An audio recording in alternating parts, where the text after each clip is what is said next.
अल्टरन history को लेकर आहें भरते रहते हैं, उनकी मति कैसे मारी जाती है कि वो इस महिला का नाम भी पॉपुलर नहीं कर पाए, जबकि उनका पूरा फोकस रहा कि हमें राजा महाराजाओं के इतर जाके उस हिस्ट्री के बारे में जानना है, उसके एक्स्ट्रा जो भी एलिमेंट रहे थे उस हिस्ट्री के अंदर उनके बारे में जानना है। और एक अच्छा सा एग्जांपल दूंगा, हनुमानगढ़ के अंदर एक उपखंड पड़ता है पीलीबंगा नाम। आपने अक्सर कालीबंगा पीलीबंगा नाम सुना, पीलीबंगा नाम करके उपखंड है। कई साल पहले की बात है, वहां के कोई एक एसडीएम महोदय थे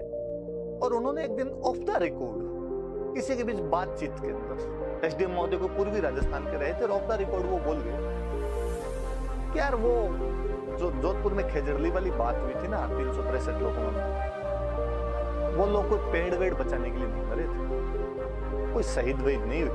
तो जमीन की लड़ाई थी आपस के अंदर, आपसी झगड़े के अंदर ही उनमें ऐसी घटना हो गई थी। किसी पत्रकार ने दूसरे दिन वो छाप दिया, जब उसको छाप दिया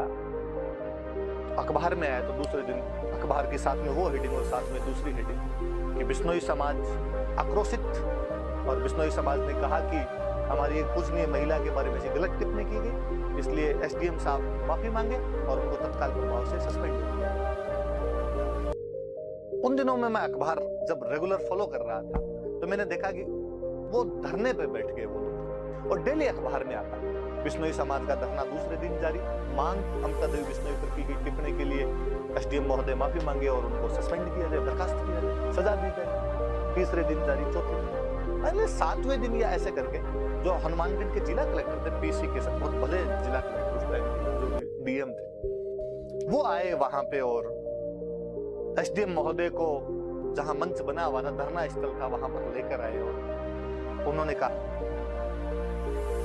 एसडीएम महोदय ने जो कुछ कहा उसके लिए ये सॉरी फील कर रहे हैं, ये खेद प्रकट करना चाहते हैं, इनको अपनी गलती का एहसास हुआ है, ये एक बार बोल ले, जनता आक्रोशित, जिस बंदे ने गलती की उसको देख के और ज्यादा आक्रोशित, ये बोल ले, उसके बाद आप जैसे कहोगे मैं सजा दे दूंगा, मेरे पास पावर है, आप जो कहोगे वो कर दूंगा।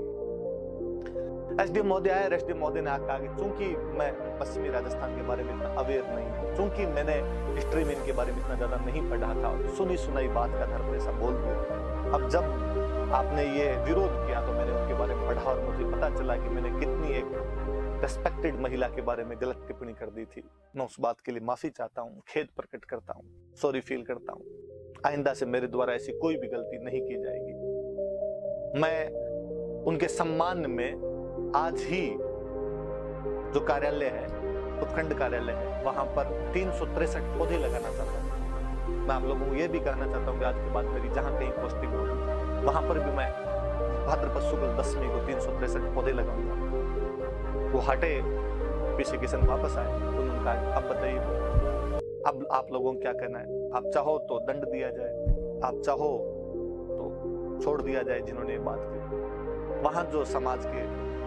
मोजीज लोग थे उनका छोड़ दिया जाना चाहिए। भारतीय संस्कृति कहती है कि यदि कोई आदमी माफी मांग ले तो उससे बड़ा दंड तो कुछ हो ही नहीं सकता, और यदि कोई आदमी दिल से रिग्रेट फील करे, प्रायश्चित करे, स्वाभाविक बात है, छोड़ा जाना चाहिए। मुझे नहीं पता कि उस दिन तो उन्होंने 363 पौधे लगाए थे, उसके बाद उन्होंने लगाए या नहीं लगाए,